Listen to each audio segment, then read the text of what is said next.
Patty Vaughn disappeared on Wednesday, December 25th, 1996. When a person disappears without a trace, often the most critical information is hidden in their actions and words from the days before they vanished. Patty Vaughn's last known whereabouts may hold the clues to what happened to her. When a dedicated mother's minivan is found abandoned on the side of the road, panic ensues. She had been gone for more than 24 hours. I kept thinking I was going to look in one of those drainage ditches and Patty was going to be in there. Investigators soon find hints of foul play. There was blood found in the van. And then, a look into Patty Vaughn's past reveals a complicated love triangle. They had a huge fight. She got angry and got in her van and left. Could problems in a relationship have led to murder? I don't think anybody else has the motive or the opportunity. You just can't focus on one person. We are going to solve this case.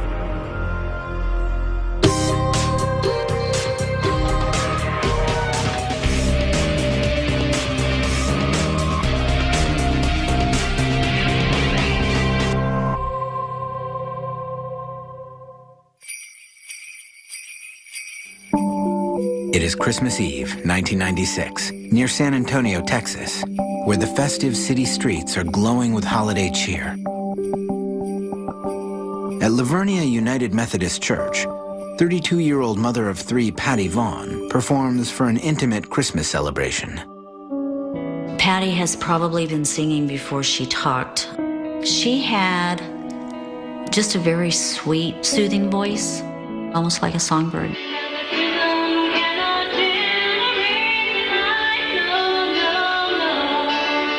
She really enjoyed it. You know, they just created such great music together. Patty was very proud of her music group. Singing with them was one of the things in life that gave her peace. Church was huge in Patty's life. Patty's relationship with God was right up there with her relationship with her children. While Patty carols on the altar, her husband Jerry Ray Vaughn and their three young children watch from the pews.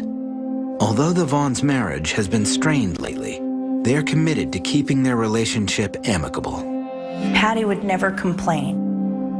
You look at her family and it was cookies and cream. Everything was perfect. But once the service ends, Patty and JR, who have been separated for over 2 months, part ways. Patty and the children head over to her aunt's house, where they will meet up with Patty's old flame, a man named Gary, while JR drives back to his apartment in San Antonio. It was going to be a wonderful Christmas because we were going to have Patty and Gary and the children. Patty Vaughn and Gary's relationship has a long and complicated history. Patty was 18 years old in 1982 when she met Gary. She fell in love with the young Texan after moving to San Antonio with her family. They had mad, crazy love for each other back then. They had quite a serious relationship. And I think had circumstances been different, I think they probably would have stayed together. But a few months after they had been seeing each other, his ex-girlfriend came to him and told him that she was pregnant with his child. And out of a sense of obligation, he broke it off with Patty. Patty was devastated, was totally devastated. Emotionally scarred from the breakup, Patty kept herself busy. She was waiting tables while attending classes at a community college. She was working at a little hamburger joint. JR came into the establishment. He was a little bit older than Patty. Then they had known each other for a couple of years and got married. Patty and J.R. Vaughn were married on May 18th, 1985. For 11 and a half years, the couple worked at making a life together. They had a family construction contracting business and 3 children. But despite many solid years together, by the fall of 1996, Patty realized she was unhappy. She was being torn apart inside and everything was falling apart, but my brother best described it as her being a one-legged duck, smooth and graceful on top, but paddling like hell underneath. Finally, on Columbus Day weekend 1996, Patty and Jerry Ray decided it was time to separate and reevaluate their marriage. By the end of October, JR had moved out of the family home in Lavernia and into an apartment in San Antonio. She stayed in the family home. That was a mutual decision between Patty and JR, I think, at the time, for the sake of the children. And I remember when we knew that they really had separated, it was like the weight of the world had been lifted from her shoulders. And she was happy. And then, just weeks after the separation, Patty confided in her cousin Kathy that she had been communicating again with the man who had captured her heart so many years earlier. She had told me that Gary had divorced and that she was really excited because they were talking again. I think it was just part of her remembering who she was, you know, remembering all the good stuff about herself.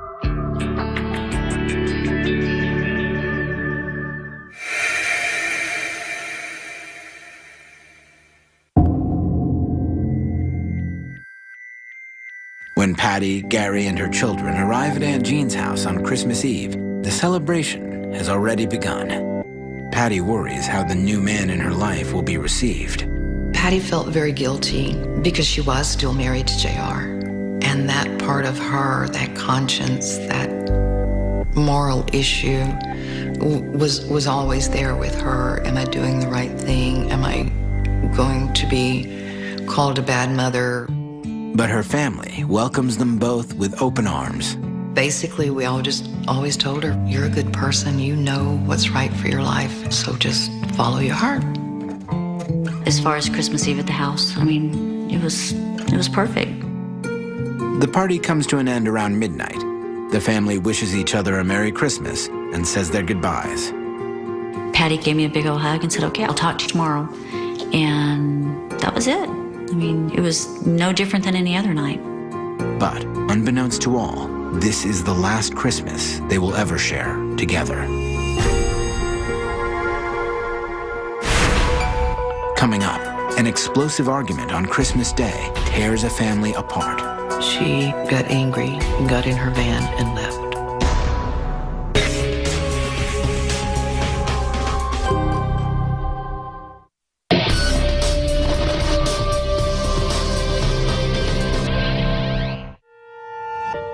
After an 11-year marriage, Patty Vaughn and her husband JR have decided to split up.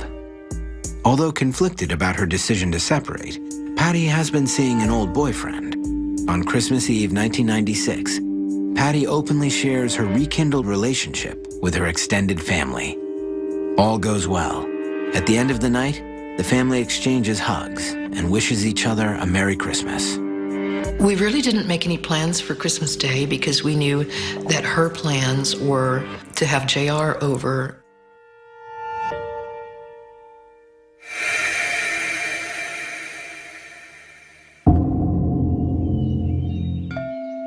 It's Christmas morning, and Patty's husband JR arrives at the family home around 8 o'clock. Despite their recent difficulties, Patty and JR have agreed that it's best to spend Christmas Day together as a family for the sake of their children. He was to arrive early in the morning, do the Santa Claus thing with the children, and then they were having dinner with the Vaughn family at their home later in the afternoon. If all goes well, Patty and her boyfriend Gary will spend time together Christmas night after the Vaughn clan leaves to go home. Her aunt will take care of her children. She had made plans later to go to a movie, and we were supposed to babysit the children. But Christmas Day turns to night, and Patty never shows up to drop off the kids as planned, nor does she call to cancel. Wasn't surprised that I didn't hear from her and just figured with everything going on and with all of her in-laws coming over, I just figured maybe everything was going great and they were playing with the kids and having a nice dinner. We really didn't panic a lot until my daughter got the phone call the next day.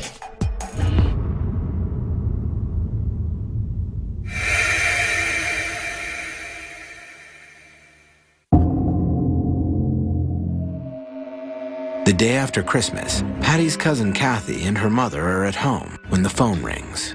It's a call that will change their family's lives forever. JR called me on the evening of the 26th. When I answered the phone, he immediately asked me what time it was, then asked me if I'd seen Patty. JR tells her no one has heard from Patty for over 24 hours.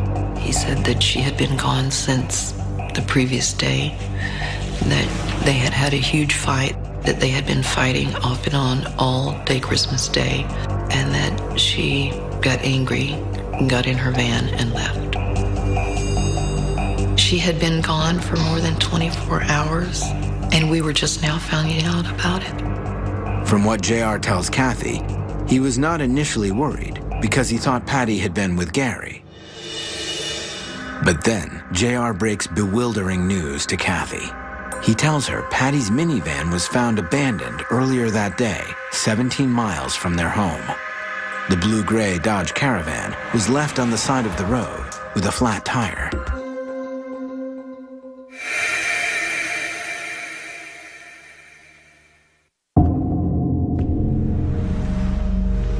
Patty's boss was heading back to work after lunch when he noticed the minivan sitting idly on the shoulder. He recognized the vehicle as Patty's and expected to find her at the office just 2 miles down the country road. But Patty wasn't there. Nobody there had seen her. It was one of her bosses who had called JR and said, hey, Patty's van's sitting on the side of the road with a flat tire, and Patty didn't show up for work. They were concerned too, very concerned, because that was not like Patty to not come to work and not call. He notified Patty's husband, Jerry Vaughn, who was, I guess, willing to meet him halfway to give him a set of keys to the van. Patty's husband told her boss over the phone that he didn't have time to drive to where the minivan was found. He was on his way to file for divorce. His plan was to shock Patty into abandoning her relationship with Gary by presenting her with divorce papers.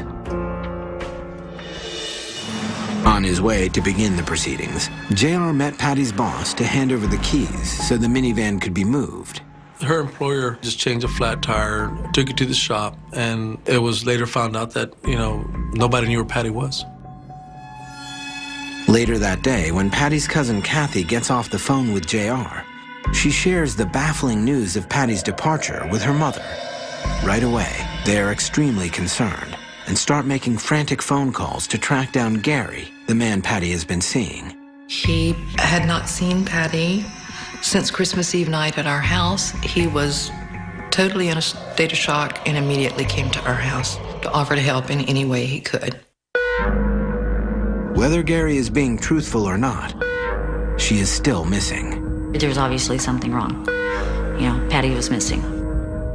Kathy calls the Bexar County Sheriff's Office to file a missing persons report. The family fears Patty might have been abducted after asking the wrong person for help on the side of the road. But since she has not yet been missing for 72 hours, there is not much police can do. She hadn't been missing long enough. Her being over the age of 18, she can come and go as she pleases. After several calls, police finally agreed to take a missing persons report over the phone.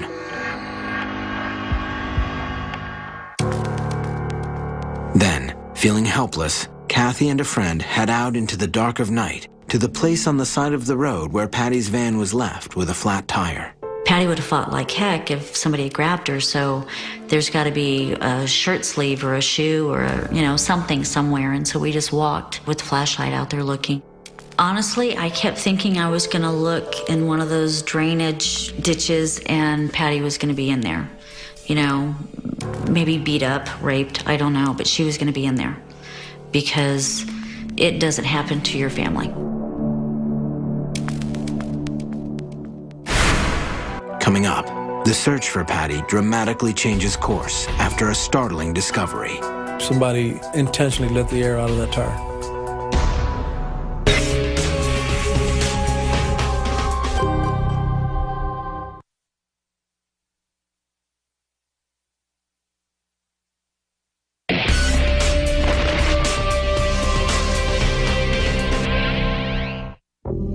24 hours after Patty Vaughn's family sees her alive and well at a get-together on Christmas Eve, the 32-year-old mother is nowhere to be found.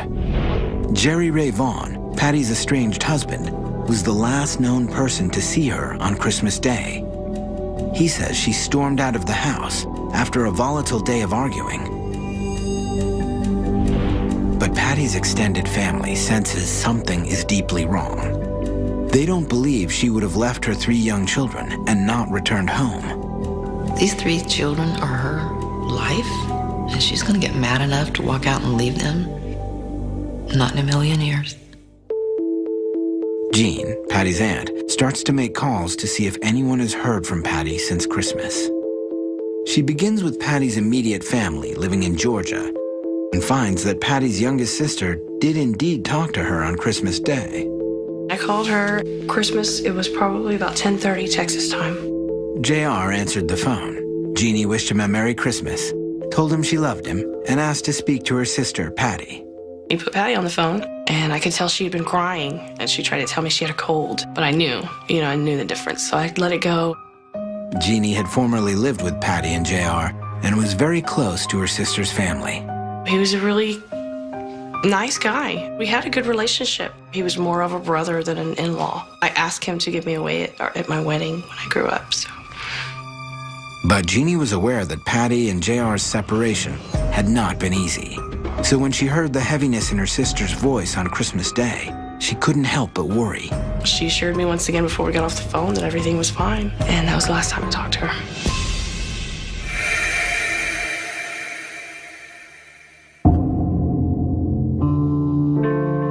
That call only makes her family more concerned and desperate for answers. 2 days later, Patty's cousins, Barb and Kathy, head out to Quinney Electric, Patty's employer, where the minivan has been sitting since the previous day. But when the sisters inspect what is believed to be a blown-out tire, what they find changes the game in the search for their cousin. Had Patty been driving to work down that road and gotten a blowout or a flat tire, there would have been some damage to the tire and to the rim. It was perfect. It looks like it went flat right where it sat. To test their theory, the tire is reinflated. As they suspect, it holds air. Patty's cousin Kathy once again calls the police, who now agree to open an investigation before the 72-hour period passes. Investigator Adrian Ramirez, at the time an evidence technician, is one of the first to examine the car back in 1996. The tire didn't appear to have any damage to it. It didn't have any kind of tearing on it. It didn't have any kind of markings on it, which led us to believe somebody intentionally let the air out of that tire. It does not take long for the CSI team to conclude what they have on their hands is much more than a woman who voluntarily left her family. The van was extremely clean, which caught our attention. Considering the vehicle carts around 3 children under the age of 10, this cleanliness is a red flag. The interior of the van appeared to be washed out, some type of detergent or water.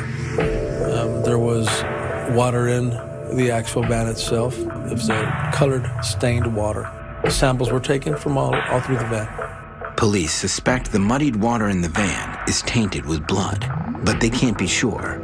They submit samples for testing to the Bexar County Forensics Lab. Next, the investigators dust for fingerprints. The vehicle seems to have been wiped clean, but they eventually recover a single set of prints that are not Patty's. After checking local and national records, investigators cannot determine whom they belong to.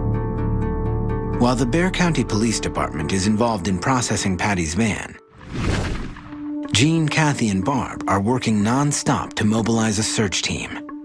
Patty's husband stays home to mind the children. The first day, we had, I think, over 500 volunteers just through the local media. By the end of the day on Friday, December 27th, hundreds of people have gathered at the location where Patty's van was found. Barb and her mother Jean head over to Patty's house to obtain scent articles for the search dogs. While there, Patty's cousin Barb has a brief encounter with Patty's 9-year-old daughter. She ran out and hugged me, and she was very upset, and I said, "It's okay, we'll find your mommy." As the clock ticks, Barb and Jean know the chances of Patty being found alive are fading fast.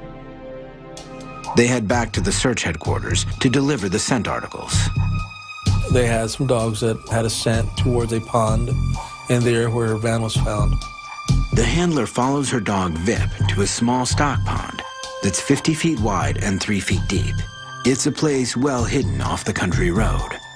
Could someone have disposed of Patty's body here after dumping her car? The search begins at the pond.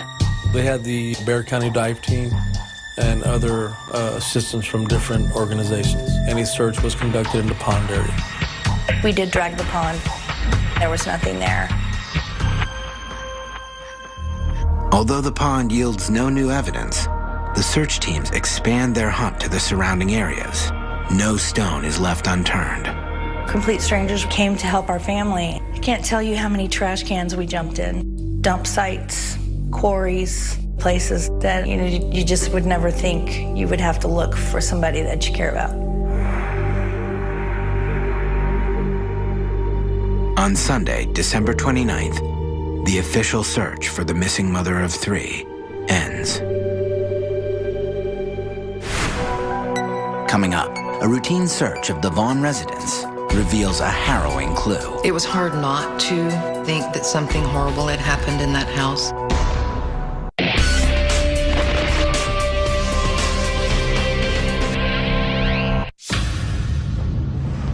When Patty Vaughn's minivan is found with a flat tire on the side of the road, almost 24 hours after she is last seen, her family believes Patty might have been abducted. But it quickly becomes clear that the air was deliberately let out of the tire, and there appear to be traces of blood in the van. A 3-day search for the missing woman has turned up nothing.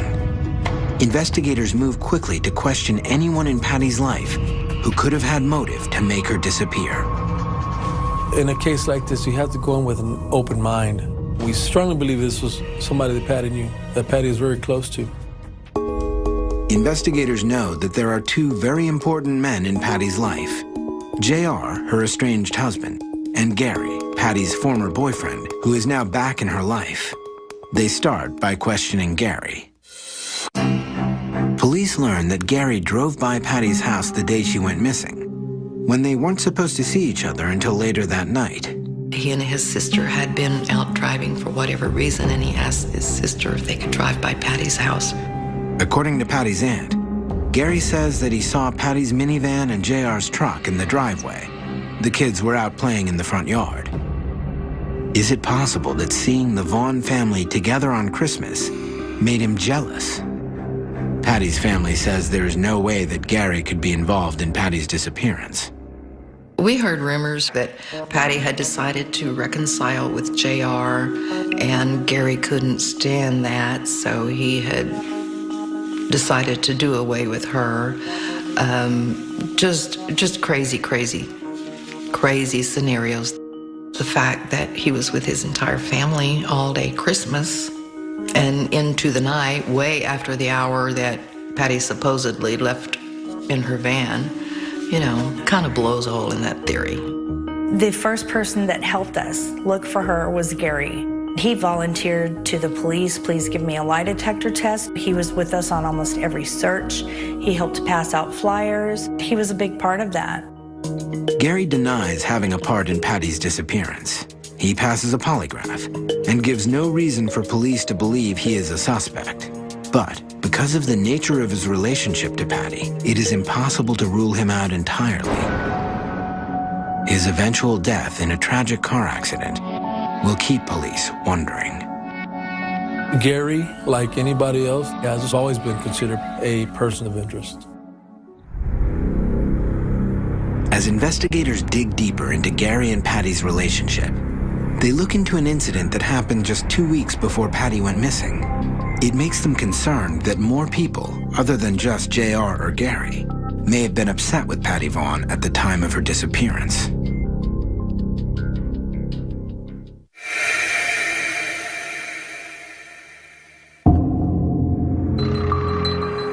A member of their church out in Lavernia had seen Patty having lunch with Gary at a Dairy Queen, a very romantic place to have lunch, and went back and reported to the minister at the church that Patty was a married woman, and he didn't think it was proper for a married woman to be having lunch with a man other than her husband.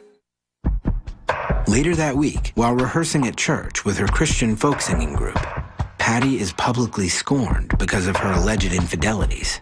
The minister of the church called Patty in at choir practice one evening in front of all of the members and told her that she did not deserve to represent the church as a member of the singing group. That started a snowball in the community. She had nothing to hide. She didn't think she did, until the church ostracized her like they did. There was a lot of division from what we understand. Some opinion was that this friend that she had was not a good idea because she was still technically married. There's other opinion to where, well, they were already in the midst of a separation and going to get divorced. There were a lot of personal attacks on Patty, and that's something she had to struggle with.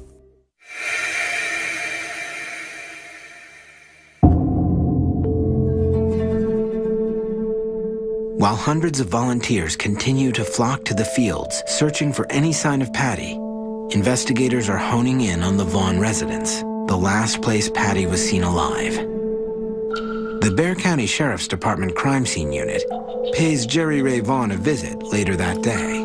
Jerry gave his consent to process the residence. Everything seemed to be normal. We then examined different areas of the interior of the residence. The evidence technicians make their way through the Vaughn's home to search Patty and JR's bedroom. According to JR, Patty spent a good portion of the afternoon on Christmas Day in the bedroom, upset.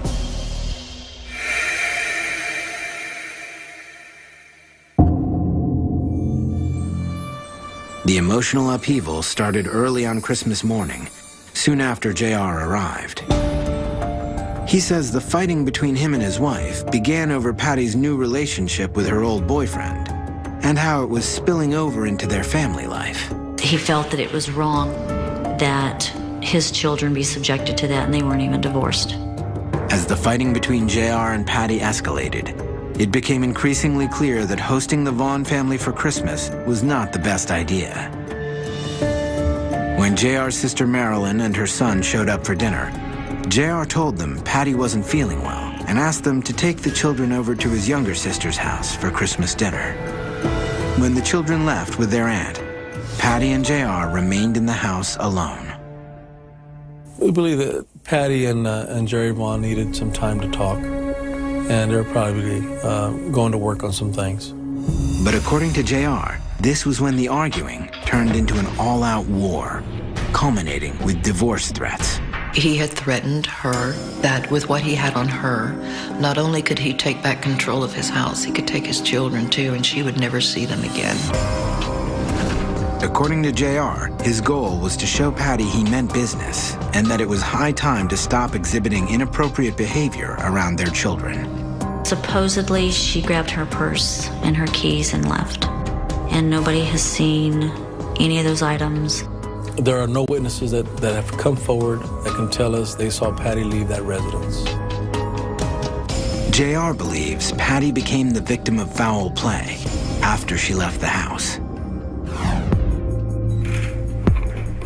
4 days later, the CSI team enters Patty and JR's bedroom, one of the last places Patty was seen before she vanished. They notice several stained indentations in the linoleum floor and begin their testing with luminol, a chemical used to indicate the possible presence of blood. Relegated to a neighbor's yard, Patty's anxious family members look on from afar. We knew that they were going to be doing the luminol test, and we wanted to be right there in case they found anything. But according to police, JR's sister Marilyn is inside the house and interrupts the investigation with a barrage of questions. At that particular time, when we first processed the residence, there was some type of interference with the sister. And she's being protective of her brother. While one officer leads Marilyn out of the bedroom, the other continues the luminol testing. What he finds could be proof that something violent happened there. There are visible positive results in the master bedroom, closet, and bathroom. But knowing that luminol also detects cleaning detergents, it is impossible to say if the reaction is from blood or bleach. Luminol not only reacts to blood, it also reacts to copper and other chemicals, such as bleach. So it is strictly a tool to help you search for any kind of biological evidence. Then, According to police, further disruptions from JR's sister while examining the positive results in the bathroom caused them to leave.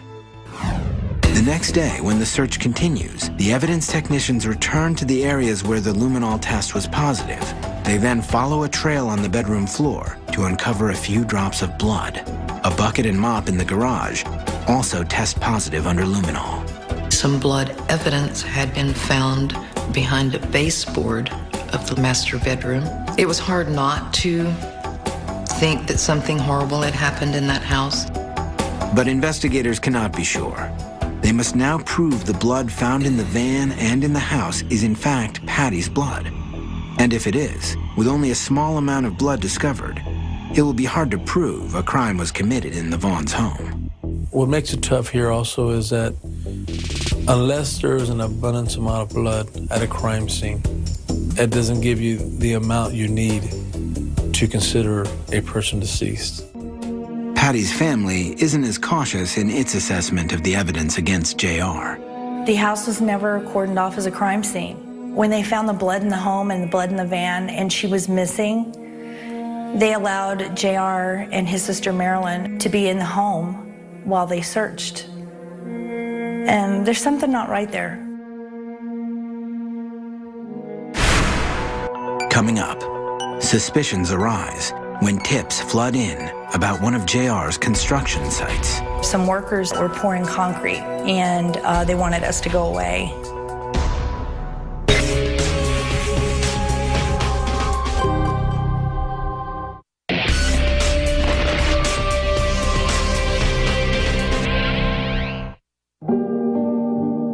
Young Texan mother Patty Vaughn has been missing 4 days, and police have probable cause to call it homicide.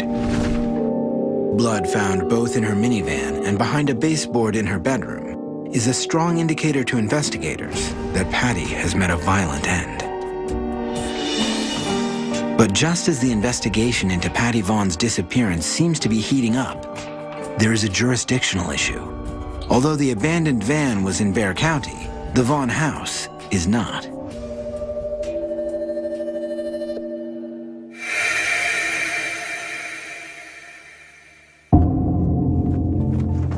Just weeks after Patty goes missing, former detective for the Wilson County Sheriff's Department, John Martinez, is handed the case. After reviewing the details of the investigation, he asks to speak to J.R. Vaughn. The interview took approximately 4 hours. It was a roller coaster interview, a lot of discrepancies, a lot of voids. At the time of the interview, I was not convinced with any of Mr. Vaughn's answers. It is becoming apparent to JR that people are beginning to point the finger at him as the reason why his wife is missing. He says he has no clue why there was blood in the van, since whatever happened to Patty transpired after she left the house Christmas night. As for the blood in the bedroom, he insists he has nothing to hide and has no idea where it came from. Shortly thereafter, he retained an attorney and was advised never to give another statement. A polygraph was offered to him, which he declined. Knowing he might be the only surviving parent, JR says he feels he must protect himself at all costs. I would say that Jerry Vaughn is one of our main persons of interest. It would have to take a serious amount of explaining as to questions we have regarding the incident on Christmas Day. JR hasn't had to explain anything. JR has made all the rules. There has been no explanation as to why the van was cleaned out and or the presence of blood at both scenes. Although most people connected to the case believe that tests will soon verify the presence of Patty's blood, results are still pending. In the meantime, without any hard evidence against JR, police are unable to name him a suspect. But as the investigation continues, they receive information that makes them suspicious.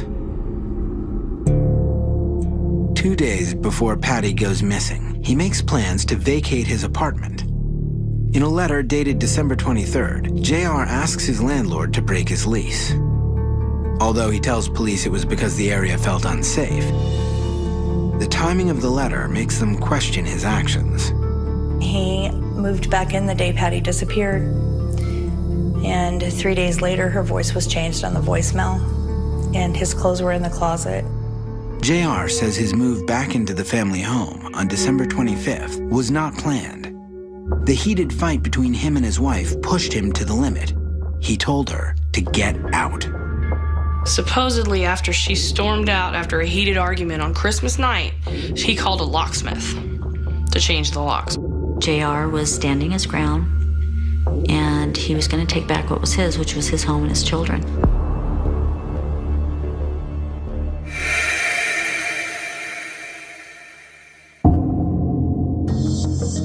More than 3 months after Patty disappeared, police finally have the test results confirming that the blood found both in the van and the house has indeed been identified as Patty Vaughn's.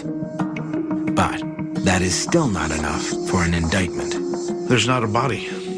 There's no evidence that connects the two. And it's very hard to present that to a grand jury and try to make a case. Nonetheless, JR's increasingly uncooperative behavior keeps family and investigators acutely alert.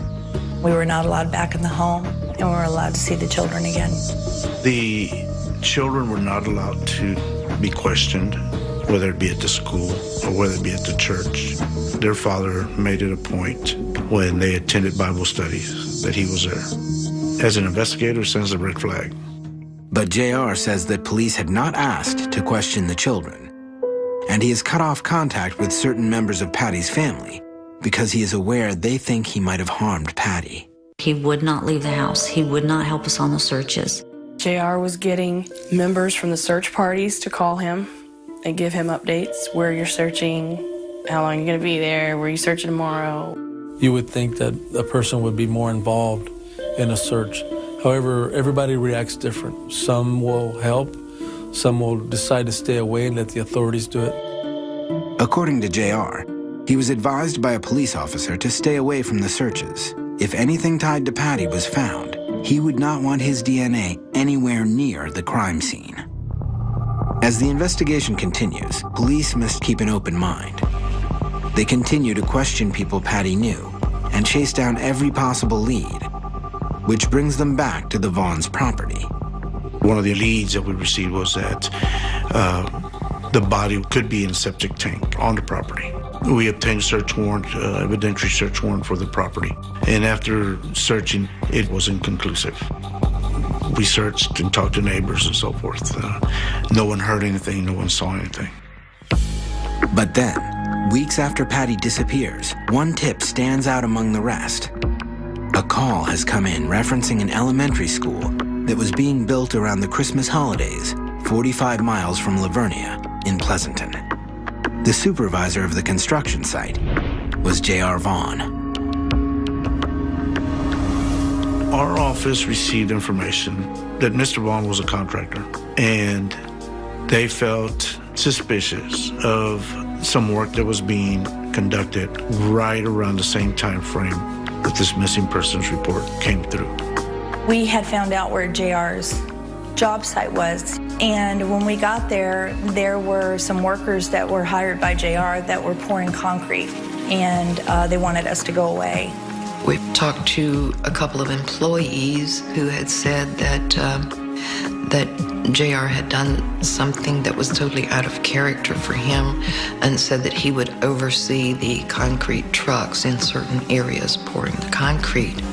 The information was that Ms. Vaughn might be in a cement slab because they found it odd that they were pouring cement at a certain time frame, certain day.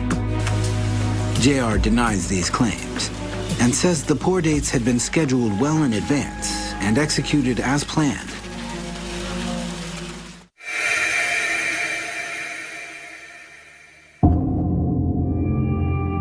Close to 4 months after Patty's family finds out about the school construction site, investigators bring in the Texas Rangers and a team from Dallas to use ground-penetrating radar. They check for any anomalies in the concrete, and they find them. We bored some holes in cement. Had a cadaver dog out there, and at the time, the cadaver dog did not alert on any suspicious odors. So that kind of turned out at the time as an inconclusive search.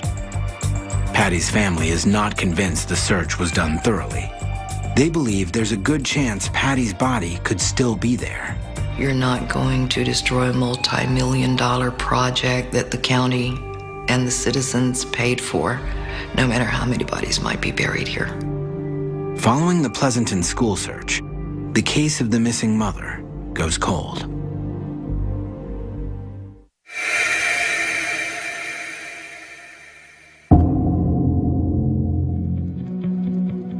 Eight years after Patty goes missing, JR files for her death certificate.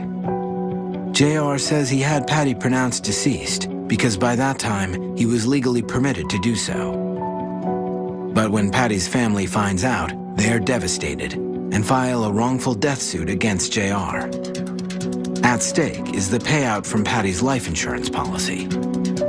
On December 8, 2005, the case is resolved. The life insurance money goes to Patty's children, and all claims against JR are denied. This defeat does not stop Patty's family from looking for her. They have continued to follow every lead on their own dime. Our last big search, we dug up a huge portion of a field that's soon to be used as a cemetery plot. The tip was the land had been leased by the construction company that JR was working for to dump excess like concrete and trash. Sooner or later, we'll find her, we'll find out what happened to her. We won't stop until we do, though.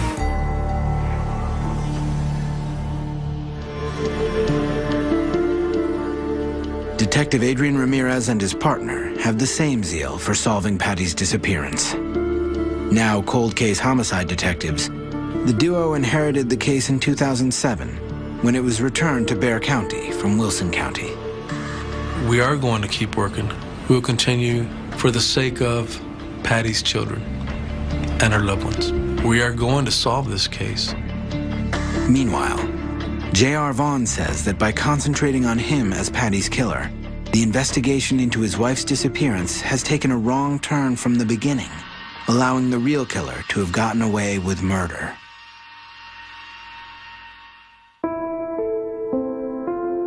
Despite the rift that Patty's disappearance has caused, JR and her family can agree on one truth. They all deserve to know why Patty was taken from them that fateful Christmas day. We may never have the answers, but it won't be for lack of us trying. Because Patty deserved so much more. She was such a good person, such a good mother, such a good niece, cousin, sister, friend. Patty was the one that kept everybody together. She just wanted to make everybody happy, you know? She really did. She had so much light in her, and she had so much to give. And I just can't imagine what her life would have become had she been allowed to live it.